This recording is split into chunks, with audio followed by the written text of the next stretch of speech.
Lower part और बेसर part में नहीं होगा, ये भी गलत, ये भी गलत। Correct answer is question number 4।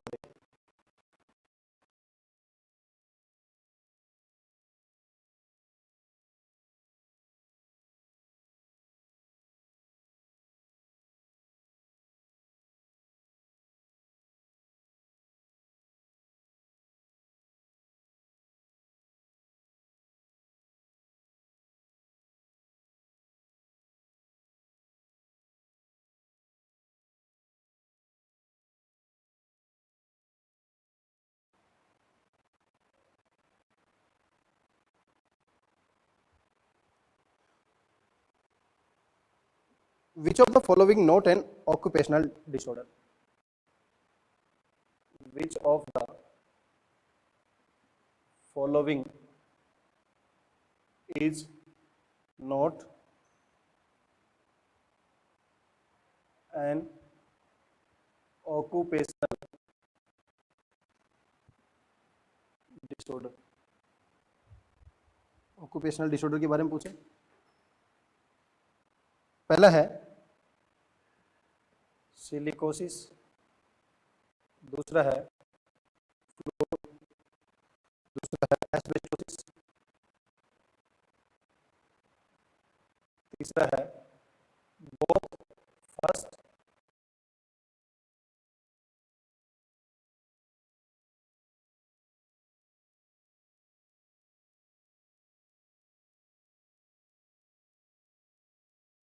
And second, चौथा है सार्स। देखो फॉलोइंग ऑक्यूपेशनल डिसऑर्डर पूछा है, इसका मतलब यहां पर भी क्या पूछ लिया, ओआरडी। सिलिकोसिस है, ये है तो ये भी है, सार्स नहीं है, ये कौन सा डिसऑर्डर है, viral disorder. Clear. Next question पे चलते हैं, क्वेश्चन नंबर 5। डिसऑर्डर से रिलेटेड मैंने 4 क्वेश्चन यहां करा दिए और पहले भी आपको याद होगा 7 से 8 क्वेश्चन मैं पहले भी करा चुका हूं। क्वेश्चन नंबर 5 है, which of the following can alter, which of the following can alter respiratory mechanism.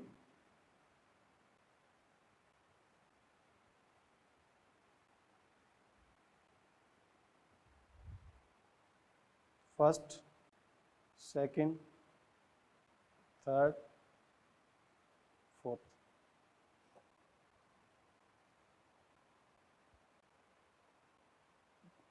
Fourth में दे रखा है बोथ फर्स्ट एंड सेकंड,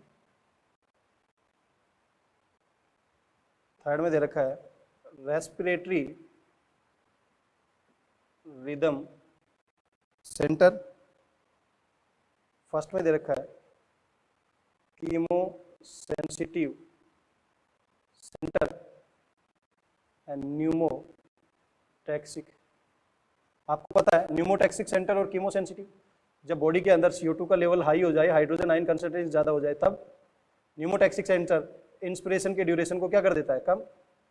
तो ये दोनों के दोनों क्या कर रहे हैं, अल्टर रेस्पिरेटरी मैकेनिज्म को परिवर्तित करने का काम कर रहे हैं। करेक्ट आंसर क्या होगा, both first and second. Clear. Next question देखिए, question number 6।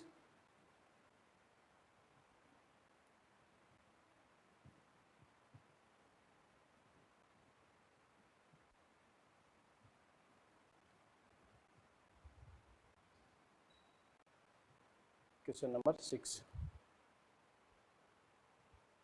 which of the following can activate, which of the following can activate the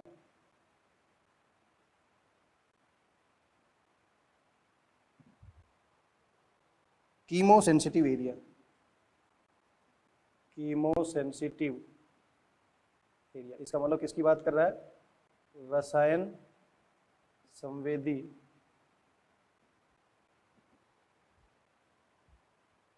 situated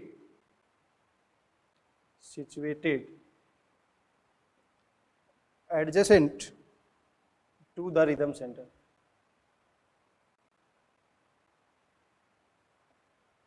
rhythm centre, इसका मतलब लय केंद्र। निम्नलिखित में से कौन सा ऐसा है जो रसायन संवेदी क्षेत्र जो कि रिदम सेंटर के पास में लोकेटेड है? इसका मतलब यहां से और भी क्वेश्चन पूछे जा सकते हैं। रिदम सेंटर कहां पर होता है? मेडुला, मध्यांश में। तो कीमोसेंसिटिव एरिया उसी के पास में है, तो कीमोसेंसिटिव एरिया भी पूछ लिया जाए तो कहां होगा? तो कीमोसेंसिटिव एरिया की लोकेशन तो मेडुला है, लेकिन न्यूमोटैक्सिक सेंटर की लोकेशन कौन सा है? ध्यान रखिए बेटा, इस तरीके के भी क्वेश्चन पूछे जाते हैं। चार ऑप्शन क्या क्या दिए? High CO2 concentration and less hydrogen ion concentration. High CO2 concentration and high hydrogen ion concentration.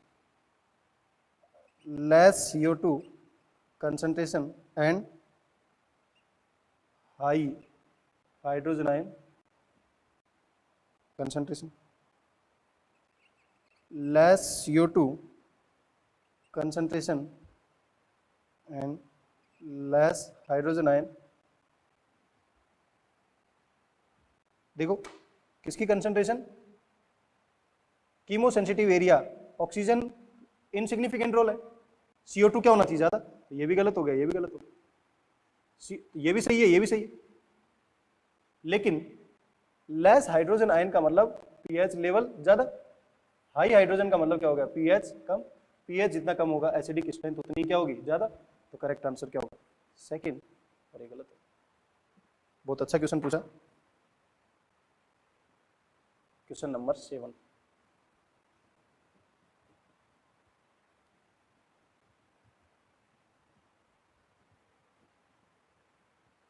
मैं बार बार ये हर एक टॉपिक के बाद क्वेश्चन इसलिए करा रहा हूं कि आपको एक आइडिया मिले बेटा कि किस तरीके के क्वेश्चंस AIPMT में पूछे जाते हैं। जितनी ज्यादा क्वेश्चन सॉल्व करेंगे उतनी ज्यादा प्रैक्टिस अच्छी होगी। Question number 7, pneumotaxic centre, pneumotaxic centre located, pneumotaxic centre स्थित होता है, ऑप्शन दे रखे हैं, सेरेबेलम, सेरेब्रम, मेडुला, पॉन्स वेरुलाई। क्या सेरेबेलम में होता है? नहीं, इसमें यहां तो रिदम सेंटर होता है। Correct answer is first. Pneumotaxic centre कहां लोकेटेड होता है? पॉन्स के अंदर। और कीमो सेंसिटिव एरिया पूछ लेता तो आंसर आता मेडुला। नेक्स्ट क्वेश्चन देखिए, क्वेश्चन 8। बहुत अच्छा क्वेश्चन और सभी चीजें दी गई है इसमें। विच ऑफ द फॉलोइंग, निम्नलिखित में से कौन सा is a chronic respiratory disorder? Chronic respiratory disorder, निम्नलिखित में से कौन सा एक चिरकालिक श्वसन विकार है in which alveolar walls are damaged?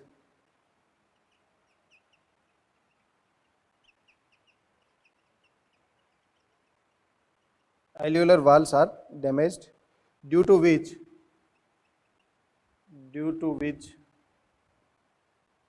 respiratory surface is decreased. Respiratory surface is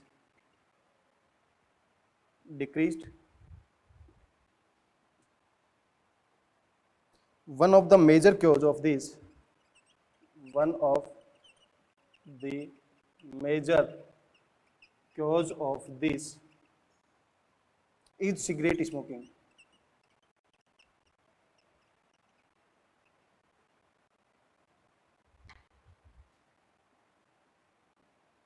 First is asthma, second is emphysema, next one is silicosis, next one is pneumonia. Which of the following, ध्यान से समझे इस question को, बहुत अच्छा question दिया। Which of the following chronic respiratory disorder, इसका मतलब क्या कह रहा है वो, चिरकालिक श्वसन विकार पूछा गया, या तो आपको हिंट मिल गया होगा चिरकालिक श्वसन विकार, इनमें से कौन सा है, एम्फाइसीमा। दूसरा वहां से नहीं समझ में आया तो ये देखो, एल्यूलर वाल आर डैमेज, इसका मतलब कूपिका की जो भित्ति है वो क्या हो गई है, क्षतिग्रस्त हो गई। यहां से भी हिंट नहीं मिला तो यह देखो, रेस्पिरेटरी सरफेस, इसका मतलब श्वसन के लिए श्वसन जो सतह है वो क्या हो गई है, डिक्रीज हो गई। और ये भी नहीं पता लगा तो यहां से पता लग गया है कि वो धूम्रपान की वजह से ऐसा हुआ है। आपने देखा होगा धूम्रपान के जो भी प्रोडक्ट है वहां पर लिखा होता है smoking is injurious to health, धूम्रपान करना सेहत के लिए हानिकारक होता है।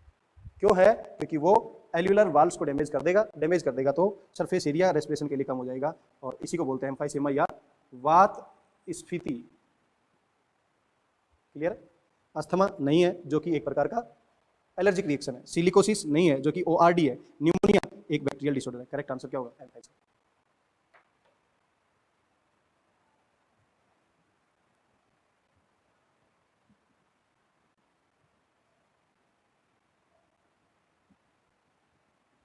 नेक्स्ट देखिए बेटा, क्वेश्चन नंबर 9। 8 क्वेश्चन हम डिस्कस कर चुके हैं। क्वेश्चन नंबर 9 क्या है, where is the rhythm centre present, where is the rhythm centre या लय केंद्र की बात कर रहा है वो, प्रेजेंट लय केंद्र कहाँ उपस्थित होता है, that has significant ability, that has significant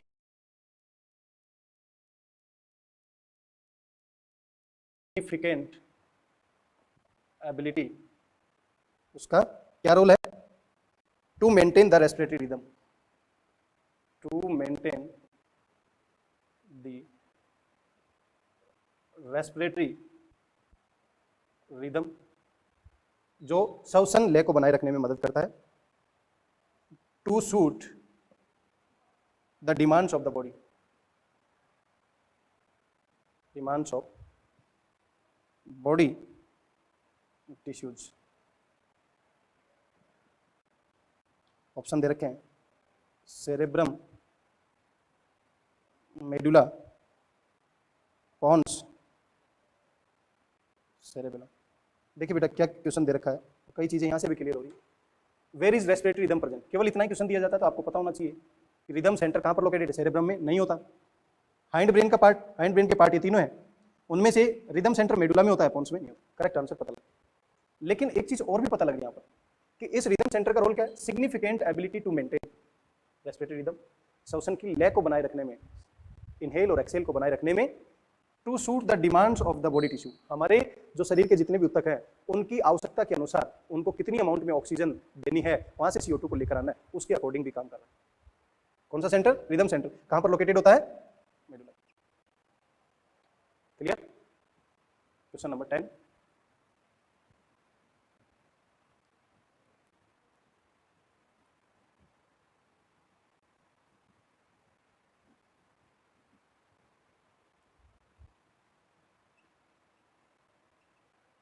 देखिए बेटा क्वेश्चन नंबर 10 क्या है, question number, in which of the following, in which of the following, निम्नलिखित में से कौन सा डिसऑर्डर्स there is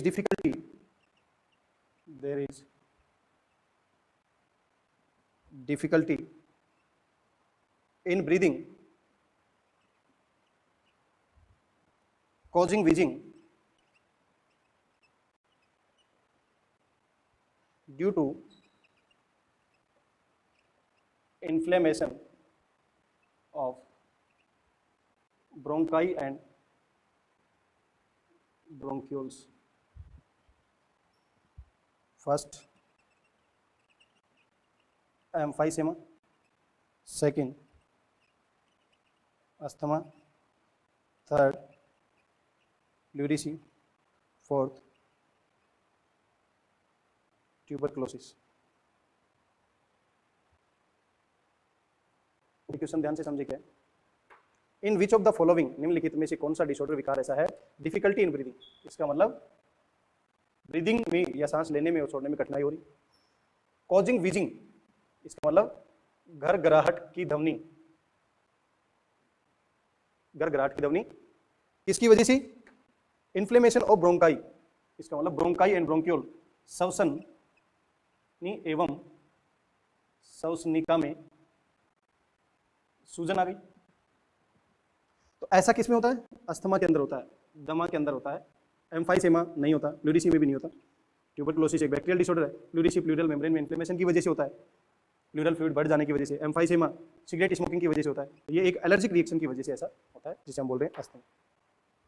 अब देखो AIPMT में इससे रिलेटेड किस तरीके से क्वेश्चन पूछा गया वो एक बार एक क्वेश्चन देखते हैं, क्वेश्चन नंबर 11 और आज का ये लास्ट क्वेश्चन है।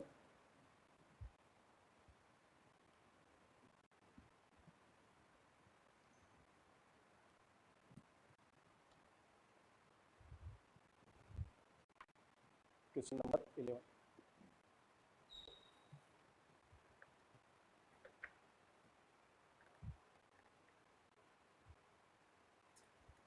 बहुत अच्छा क्वेश्चन, कई चीजों को मिलाकर ये क्वेश्चन पूछा गया है।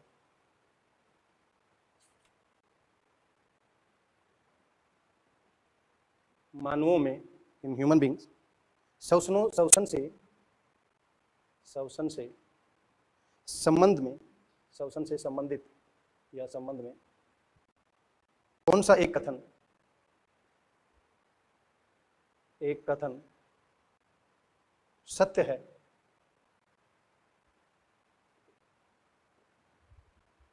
मीन्स हमें यहां पर टिक कर लेते हैं, करेक्ट पूछना है। Which of the following option is correct regarding human respiration. पहला ऑप्शन क्या दे रखा है वो देखिए, दूसरा ऑप्शन, तीसरा और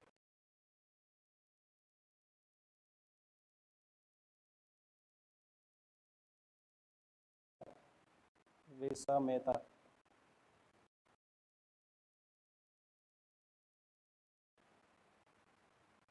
तीसरा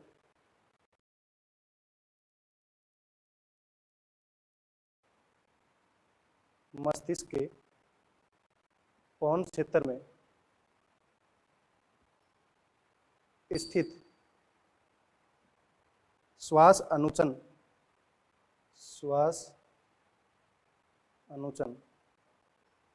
केंद्र से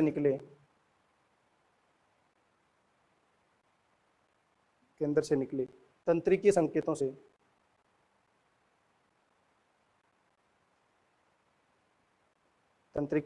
से अंतः श्वसन की अवधि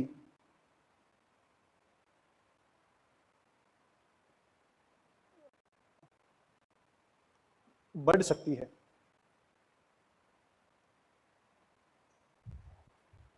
ये क्वेश्चन बेटा मैंने पूरा हिंदी में लिखा है और इसको समझना थोड़ा सा डिफिकल्ट रहेगा, इसीलिए मैं इंग्लिश की लैंग्वेज को थोड़ा प्रेफर करता हूँ। यहाँ पर क्वेश्चन लिखते समय कुछ बातें इजी वे से क्लियर हो जाती है। मानव में श्वसन से संबंधित कौन सा कथन सत्य है, करेक्ट स्टेटमेंट पूछा है। ये देखते हैं, मस्तिष्क के पॉन्स क्षेत्र में, इसका मतलब किसकी बात कर रहा है, पॉन्स वेरोलाई। श्वास नूचन का मतलब होता है, इसको बोलते बेटा न्यूमोटैक्सिक सेंटर। अब इजी वे से समझ में आ जाएगा आपको। न्यूमोटैक्सिक सेंटर, अंतः श्वसन, इसका मतलब इंस्पिरेशन को बढ़ा देता है, नहीं, याद होगा आपको, न्यूमोटैक्सिक सेंटर इंस्पिरेशन को कम कर देता है और एक्सपिरेशन को स्टार्ट करवा देता है। तो क्या बढ़ा सकता है, क्या बढ़ाने की वजह से स्टेटमेंट गलत होगी भाई। जब हमें करेक्ट पूछा है तो यदि हमें करेक्ट नहीं पता है तो 3 को इनकरेक्ट करना आना चाहिए। सिगरेट पीने से श्वसनिकाओं में, सिगरेट पीने से ब्रोंक्यूल में इन्फ्लेमेशन या सूजन थोड़ी आएगी। एल्यूलाई की वाल डैमेज होती है, कूपिकाओं की, ये ब्रोंक्यूल के बारे में बात कर रहा है, गलत हो गया। लगभग 90% CO2 का परिवहन हीमोग्लोबिन में, कार्ब अमीनो हीमोग्लोबिन कितना होता है, ओनली 23% होता है जी, लेकिन ये कितना कर रहा है, 90%। तो दूसरा भी गलत, तीसरा भी गलत, चौथा भी गलत। पहला देखते हैं, पत्थर को तोड़ने और घिसने के उद्योगों में, इसका मतलब एक व्यक्ति जो माइंस में काम करते हैं जहां पर स्टोन ग्राइंडिंग और क्रैशिंग, पत्थर को तोड़ने और घिसने का काम होता है, उन श्रमिकों को फाइब्रोसिस, इसका मतलब ये एक ORD, ऑक्यूपेशनल रेस्पिरेटरी डिसऑर्डर की पहचान है। तो ये ऑप्शन करेक्ट। क्लियर है बेटा मेरी बात? देखिए बेटा, बार बार मैं आपको हर एक टॉपिक के बाद 10 से 12 क्वेश्चन क्यों बता रहा हूं, क्योंकि इससे आपकी लर्निंग बाय डूइंग, इसका मतलब किसी भी क्वेश्चंस को करके हम टॉपिक को भी सीख रहे हैं, उस टॉपिक पे हमारी डिमांड भी बन रही है, किस तरीके से कमांड कर सकते हैं इस टॉपिक पर, तो क्वेश्चन के मेथड से कर सकते हैं। तो सबसे अच्छी बात मैं आपको बता दूं कि हमारे इस ब्रेन के ऊपर जितना भी नेगेटिव प्रेशर होता है वो इसलिए होता है कि हमारे अंदर नॉलेज नहीं। जैसे जैसे नॉलेज आता जाएगा, जैसे जैसे हम क्वेश्चन करते जाएंगे, ब्रेन का बर्डन धीरे धीरे कम होता चला जाएगा। जिस तरीके से हमें कुछ दिन ही हुआ है, शुरुआत हुई है आपका ईयर लॉन्ग प्रोग्राम, और आज आपको लग रहा है कि ये चैप्टर कंप्लीट हो चुका है। आपके दिमाग में किसी भी तरीके का कोई भी क्वेश्चन जनरेट हो रहा हो, किसी भी तरीके की कोई भी बुक से कोई क्वेश्चन बन रहा हो, तो आप जरूर भेजें। कहीं पर भी कोई भी टॉपिक यदि आपको ऐसा लगता है कि कोई ये टॉपिक मिस हुआ, एनसीईआरटी पढ़ें सबसे पहले, एनसीईआरटी के लास्ट में जो क्वेश्चन दे रखे हैं उनको सोल्व करें, एनसीईआरटी एग्जाम्पलर और उसके क्वेश्चन सोल्व करें, और उसके बाद जो भी आपको कोई भी बुक मिलती है, जिस तरीके की भी क्वेश्चन आपके पास अभी अवेलेबल हैं, इस कोविड-19 में जो भी बाहर इतना नहीं जा पा रहे हैं, तो भी आपके पास जितने भी क्वेश्चन का बंडल है, उन सभी को क्वेश्चन को सोल्व करके देखें। यदि क्वेश्चन इजी वे से सोल्व हो पा रहे हैं तो इसका मतलब आपको कंटेंट सही मिला। क्वेश्चन नहीं बन पा रहे हैं तो आप हमें भेजें, उससे रिलेटेड कंटेंट जो भी होगा वो आपको बताया जाएगा। और नेक्स्ट क्लास में, जो इससे अगली क्लास होगी बेटा, उस क्लास में मैं टोटल जितने भी, क्योंकि आपको पता है 15 लेक्चर का एक टॉपिक है, आने वाले लेक्चर जो होंगे वो 12 लेक्चर के टॉपिक होंगे, तो इस टॉपिक में 15 लेक्चर मिले हैं, तो हमें अगली क्लास में अभी तक इंट्रोडक्शन से लेकर डिसऑर्डर तक जितने भी टॉपिक हमने पढ़े हैं उससे रिलेटेड 5-5, 7-7, 5-5, 7-7 क्वेश्चन और वैरायटीज के करेंगे,